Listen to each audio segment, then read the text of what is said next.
शहडोल से खबर है जहां पर मासूमों का नवजातों की मौत का सिलसिला नहीं थम रहा है। 2 और नवजात जिला अस्पताल में दम तोड़ चुके हैं। 17 दिन में 23 बच्चों की मौत हो चुकी है शहडोल के इसी जिला अस्पताल में, जिसको लेकर लगातार सवाल उठते रहे हैं। हाल ही में स्वास्थ्य मंत्री ने दौरा भी किया था। इस दौरे के बाद कार्रवाई इस लिहाज में सामने आई कि जो सीएमएचओ हैं और सिविल सर्जन हैं उन्हें हटा दिया गया, लेकिन इन सब के बावजूद हालात बदल नहीं रहे हैं। जिला अस्पताल में डॉक्टरों ने विरोध प्रदर्शन भी किया। इस दौरान प्रदर्शन इसलिए क्योंकि डॉक्टर जीएस परिहार की यहां पर नियुक्ति कर दी गई।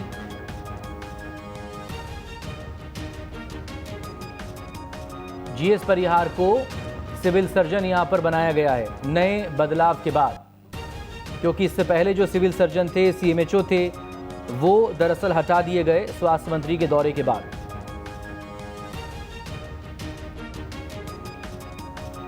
बहरहाल तस्वीर आपके सामने टेलीविजन स्क्रीन पर जिला चिकित्सालय शहडोल की, जिला अस्पताल शहडोल की। एक तरफ लगातार नवजातों की मौत के मामले सामने आ रहे हैं। 17 दिनों में 23 नवजात की मौत हो चुकी है।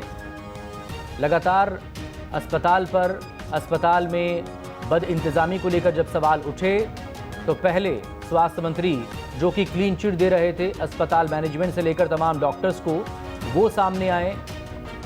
दौरा किया गया। दौरा करने के बाद कार्रवाई की गई। कार्रवाई के तहत सीएमएचओ और सिविल सर्जन को हटा दिया गया, लेकिन उसके बावजूद मामला दरअसल यहाँ पर रुका नहीं। नवजात की मौतों का 2 और नवजातों की मौत हो गई है। 17 दिनों में 23 नवजात अपनी जान गंवा चुके हैं। इन सब के बीच जब नई नियुक्ति हुई तो वो नियुक्ति भी सवालों के घेरे में है, क्योंकि नियुक्ति दरअसल ऐसे शख्स की कर दी गई जो कि बाकी और लोगों से जूनियर भी हैं, और सीधे तौर पर जिस पद पर उसे बैठाया गया है, डॉक्टरों का ये कहना है कि वो दरअसल क्या वाकई में इस पद पर काम करने के लायक हैं। बाकायदा इसको लेकर डॉक्टरों ने विरोध भी किया है। ब्लैक रिबन, काली पट्टी बांधकर या फिर काला रिबन लगाकर इन लोगों ने काम किया है। विरोध स्वरूप काम जरूर किया है, काम छोड़ा नहीं है किसी ने, लेकिन अपना विरोध उन्होंने यहां पर जरूर दर्ज करवाया है।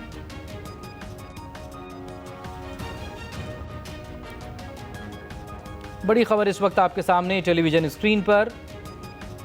मामला दरअसल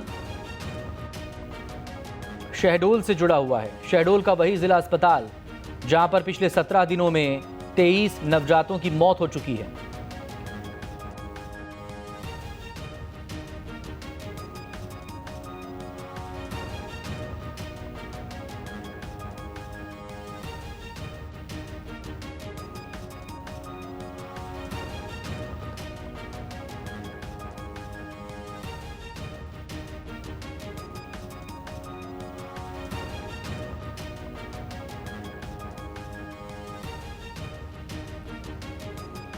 लगातार तस्वीरें आपके सामने टेलीविजन स्क्रीन पर है। पुष्पेंद्र हमारे संवाददाता हमारे साथ जुड़ गए। पुष्पेंद्र, डिटेल आपसे चाहेंगे इस मामले पर।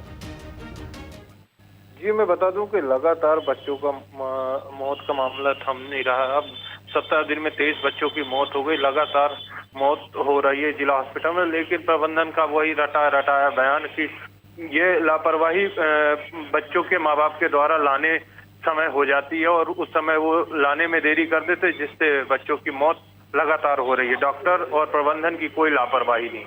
जी। लेकिन पुष्पेंद्र, ये भी बताइए कि दूसरी तरफ डॉक्टरों के भी तो अपने विरोध हैं कि जो नियुक्ति हुई है, आपने सीएमएचओ और सिविल सर्जन को हटा दिया, लेकिन ऐसे शख्स को नई जिम्मेदारी सौंप दी जिसके साथ या जिसके अंडर में कोई काम ही नहीं करना चाह रहा है।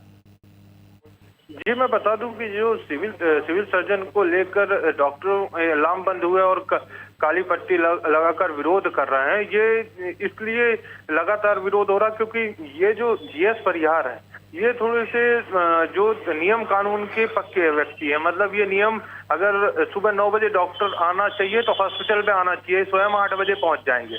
इसलिए कुछ डॉक्टर ऐसे हैं जो अपने क्लिनिक पे रहते हैं ड्यूटी टाइम पे, तो अब वो ये काम नहीं कर सकते, उनको हॉस्पिटल आना पड़ेगा, काम करना पड़ेगा। तो इसलिए भी वो है सिविल सर्जन का विरोध कर रहे हैं, जिसके कारण ये आज लामबंद हुए और लगातार 2 दिनों से ये इस्तीफे की पेशकश भी कर रहे हैं। ठीक है, बहुत शुक्रिया आपका तमाम डिटेल के लिए। आप नजरें बनाए रखिएगा।